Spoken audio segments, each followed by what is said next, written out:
It's nighttime. A harsh, yellow light cuts through the darkness of an empty street. Outside, no one.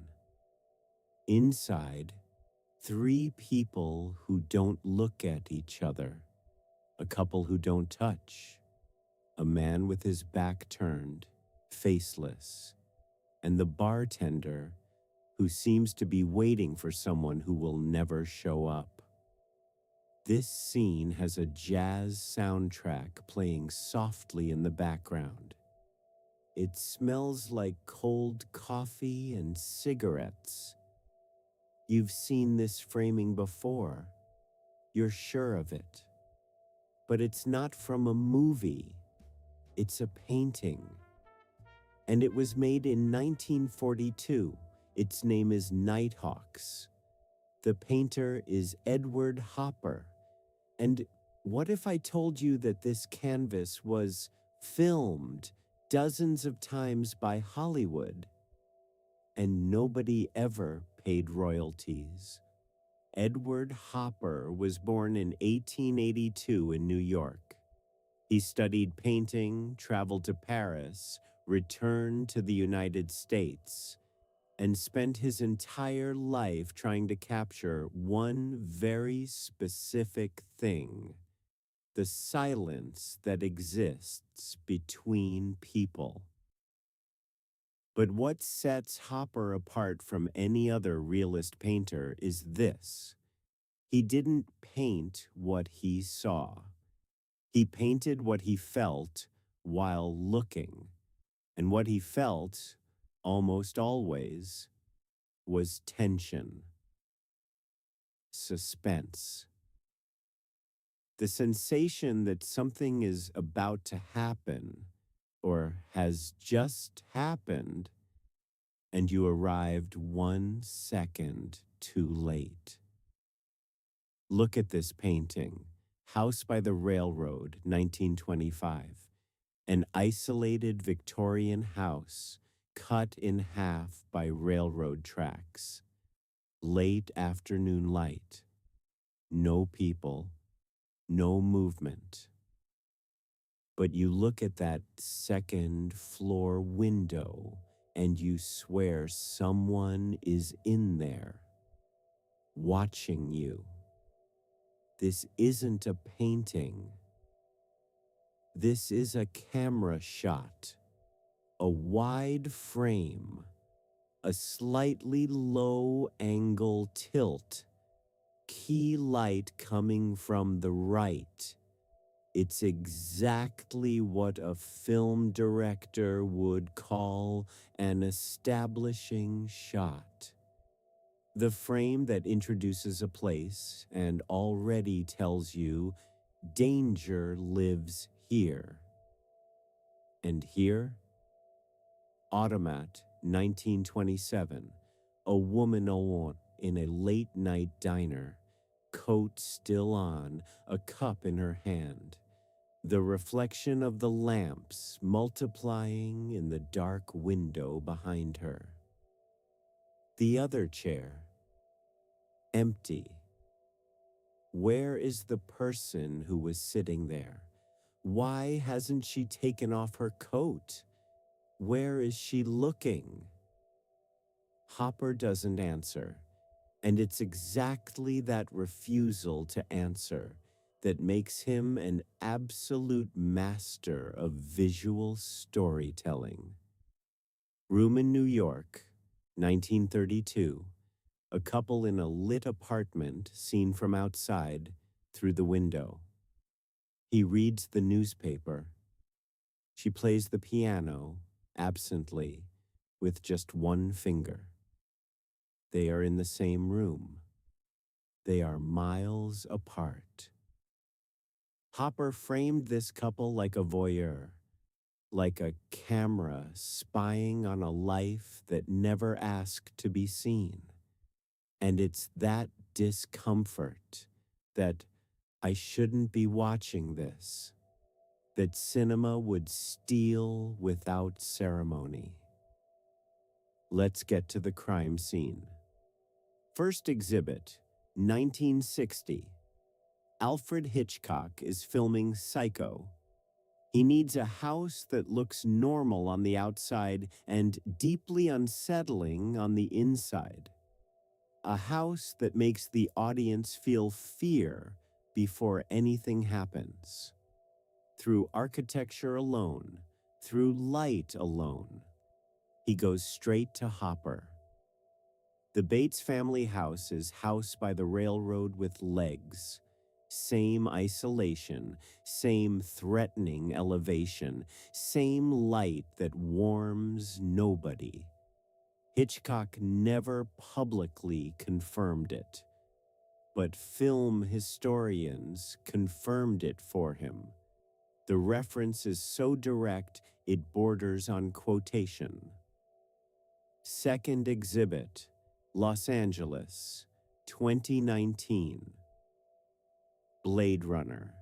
Ridley Scott builds a city that never sleeps, where humans and replicants share wet sidewalks under neon light. Characters who exist side by side without truly seeing each other. A loneliness that technology doesn't solve, only amplifies. Ridley Scott said in interviews that Nighthawks was one of the central visual references for the film. Artificial light cutting through darkness, isolated figures inside glass spaces. The city as an aquarium where everyone swims alone. Third exhibit, Gas, 1940. A gas station on the side of an American road surrounded by dark trees. A lone attendant adjusting the pumps. No cars, no customers, just the orange glow of the station against the deep blue of the night. Wim Wenders, the German director of Paris, Texas, is probably the most Hopper-esque filmmaker that ever lived. He understood something many people miss. Hopper's America is not a critique. It's a grief.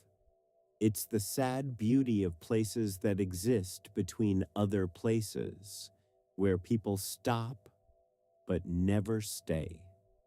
In Paris, Texas, every gas station, every roadside motel, every isolated phone booth is a hopper that learned how to move.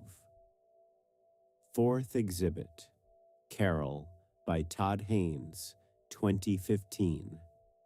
A love story set in the 1950s, filmed as if the camera were ashamed to look directly. Always through glass, reflections, windows blurred by rain.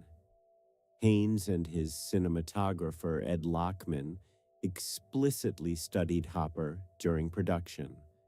The cold palette, the interiors that imprison, the characters who want something the world around them won't allow. Every scene in Carol set inside a restaurant, inside a car, inside a hotel room, is room in New York in motion. Fifth exhibit, David Lynch, Twin Peaks, the Double R Diner at 3 in the morning. The coffee, the silence between lines. The light that seems to come from another time. Lynch never needs to explain Hopper. He is Hopper. The American suburbs hiding horrors, normalcy as a mask, familiar places that suddenly feel completely alien. Every time Lynch lights an interior scene with that excessive, artificial glow that leaves shadows in all the wrong places. It's Hopper signing from underneath. But what connects all of these films? What makes Hopper such a powerful visual grammar that it crossed decades and genres? The answer is right here. Morning Sun, 1952. A woman sitting on the edge of a bed, in a slip, looking out the window. Morning light hits her face. The city outside exists, but she is completely alone. Not because she's alone in the room, but because the world outside simply cannot reach her. Hopper understood something about modern loneliness that psychology would take decades to name. The most painful loneliness is not the absence of people. It is the presence of people you cannot truly connect with. Excursion into Philosophy, 1959. A man sitting on the edge of a bed, his back turned to a woman lying down, a closed book beside him. Plato, some say, the window open, light coming in, and him sitting there, motionless, as if he had tried to find an answer in books and came back even more lost. This is not a painting of a room, it's a painting of an existential crisis.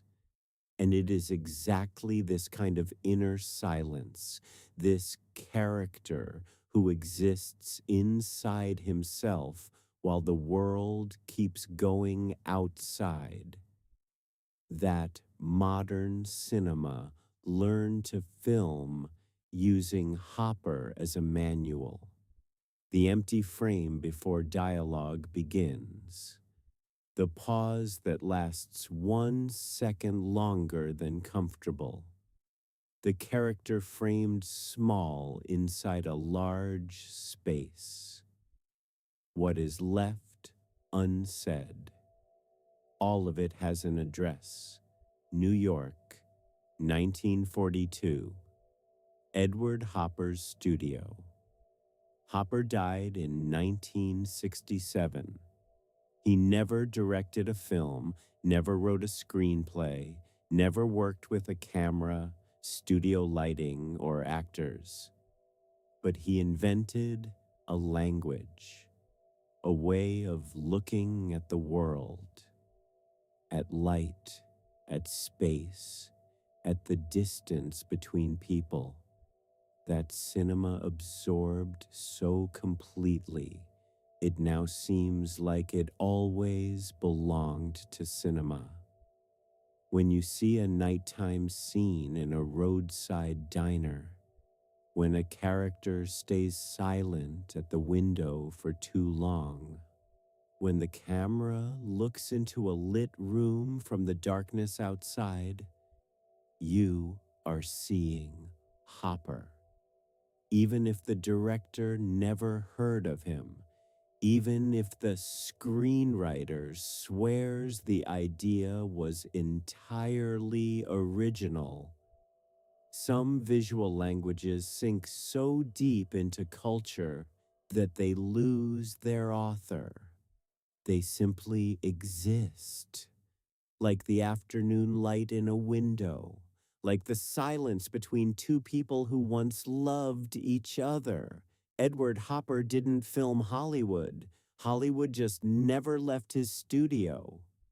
Now tell me in the comments, which film will you never watch the same way again after knowing Hopper? I'm sure you're already thinking of one. If this video made you see a painting like a movie scene, leave a like because it helps this channel keep going. And subscribe so you don't miss the next episode.